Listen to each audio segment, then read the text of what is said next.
Nasaan ang VP? Wow, parang naiba na ngayon ah. Dati kasi, nasaan ang presidente? Ngayon, wow, nasaan ang VP? Bakit niya hinahanap ang vice president? Di ba ang presidente ang dapat manguna at dapat mag-command first sa kung ano ang mga dapat gawin? Ba't nyo hinahanap ang vice president? Sabagay, iba kasi talaga pag si VP, di ba? Iba naman kasi talaga pag talagang si VP ang manguna. Pero VP siya eh. Hindi siya presidente, for your information. Grabe talaga yung ibang mga anti-Duterte kasi alam nyo, hindi pa presidente si VP Inday. Yes, hindi pa. Chillax! Anong gusto nyo? Siya yung manguna? O overlapan niya ang presidente? Sabi na naman nila, si VP nasa Germany, papuntang Germany. Alam nyo, bago kayo pumutak, ito pakita ko sa inyo. Ayan ha? Nauna pa nga to. Nauna pa to. Ha? For your information, nauna pa ang Office of the Vice President na mamigay, 'di ba? At mag-render ng kanilang tulong. Ha? Nakakahiya naman. 'Di ba? Huwag kasi tayong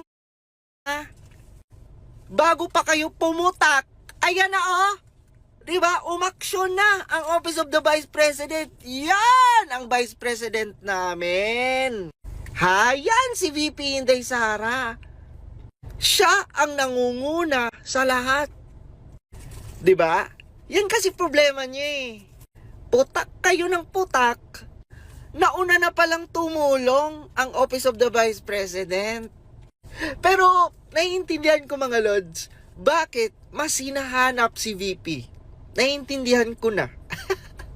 Tinest agad, no? Tinest agad yung 5,500 flood control project kuno na na-accomplish. Pagka after isang araw, no? Tinest agad kung talagang totoo ba yung flood control project. Kasi grabe mga lods, sa Manila, grabe talaga. Sa lahat ng mga kababayan natin na nasa Manila, mag-iingat po kayo mga Lodi Cakes. Diba? So ito yung sinasabi natin mga lods na sana yung mga sinasabi, diba, ay totoong nangyayari. Diba? Totoong nakikita yung resulta. Kasi pwede naman nating sabihin sa salita eh. Diba? Madali lang naman magbanggit ng 5,500. Diba? Madali lang naman magbanggit ng numbers. Pero, diba? Tinest agad eh. Nagets?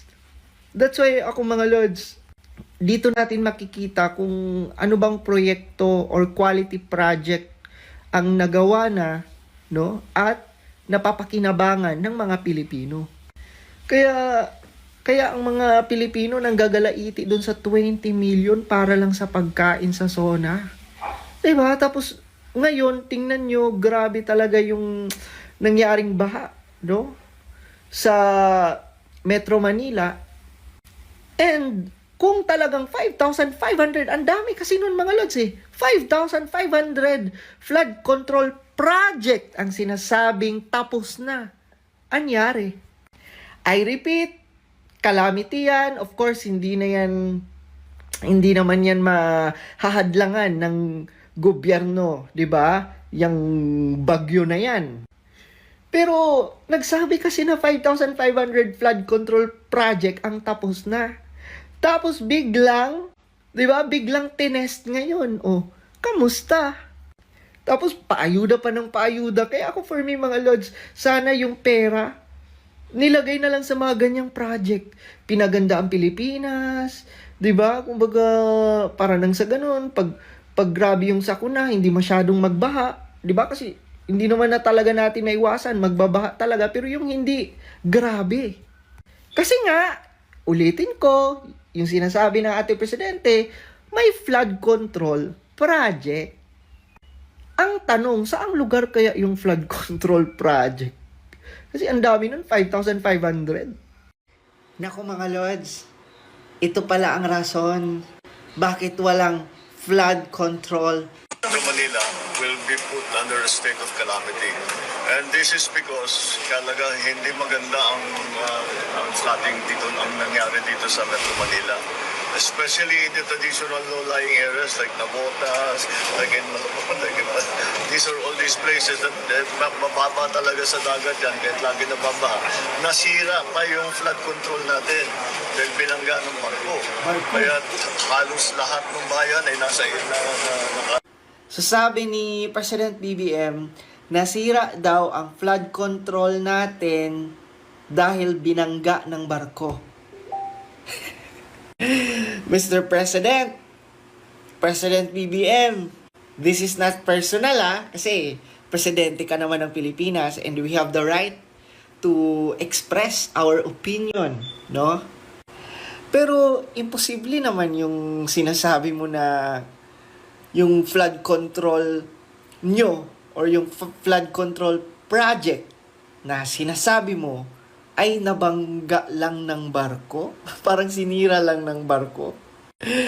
Nako, Diyos ko, di ba? Kaya nga, actually, Mr. President, nadala na ang tao, no, doon sa pinapangarap nyo at sinasabi nyo during campaign pa na bababa ang presyo ng mga bilihin, 'di ba? Lalo na ang bigas. Tapos ngayon, yung flood control, pinagmayabang mo pa sa zona, 5,500 flood control. Tapos sasabihin nyo lang po ngayon sa amin na nasira ng barko. Nako, Mr. President. Diba? And I've heard billion ang budget sa flood control. Pero nauna ang flood, 'di ba? Baka siguro to be follow na ang control.